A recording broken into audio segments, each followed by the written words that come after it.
स्वास्थ्य ही सबसे बड़ा धन कहा जाता है, पर जब शरीर साथ न दे, हमेशा कोई ना कोई पीड़ा बनी रहे, कोई ना कोई व्याधि घेरे रहे और इलाज डॉक्टर के पास कुछ हो नहीं, जांच में कुछ आए नहीं, तब ऐसे में हमें ईश्वर की ओर ही मुड़ना पड़ता है।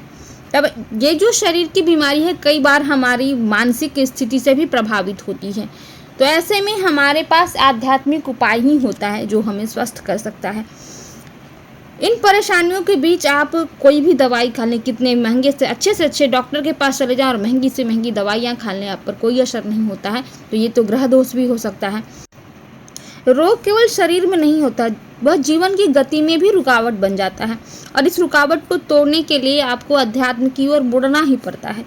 तो अगर आपके साथ भी ऐसी शारीरिक समस्या है तो आप महामृत्युंजय मंत्र का नित्य जाप करना शुरू कर दीजिए। प्रातःकाल उठिए, स्वच्छ हो जाइए, स्नान कर लीजिए, उसके बाद स्वच्छ वस्त्र पहनिए और भगवान शंकर को जल चढ़ाइए और वहीं आसन लगाकर महामृत्युंजय मंत्र का जाप कीजिए कम से कम 11 बार, और अगर आपके पास पर्याप्त समय है तो 108 बार। महामृत्युंजय मंत्र के जप में मंत्र का उच्चारण, किसी भी मंत्र का जप अगर आप कर रहे हैं तो उसका उच्चारण आपको आना चाहिए एकदम सही। इसीलिए शांत चित्त होकर धीमे धीमे स्वर में आपको महामृत्युंजय मंत्र का जप करना है। यह सिर्फ रोग नाशक नहीं बल्कि आपके जीवन के लिए संजीवनी की तरह काम करेगा।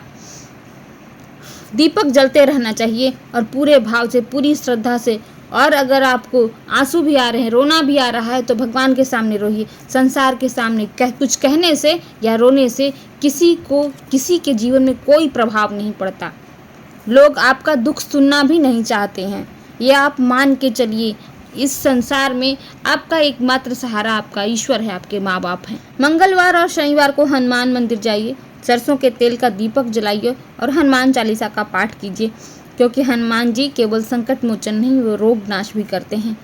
जीवन को सात्विक दिशा में ले जाइए, सात्विक भोजन रखिए, फास्ट फूड खाना बंद कीजिए, फल खाइए, हल्का और घर का बना भोजन लीजिए, क्योंकि शरीर केवल औषधि से नहीं, अच्छे भोजन से और अच्छे भाव से भी ठीक होता है।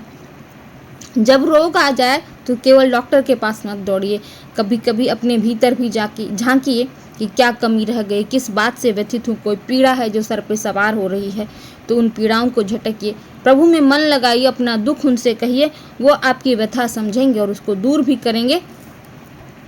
और यह याद रखिए कि हर मंत्र एक कोशिका को जागृत करता है और हर जप एक रोग को कम करता है। तो ईश्वर के साथ जुड़िए, स्वस्थ रहिए।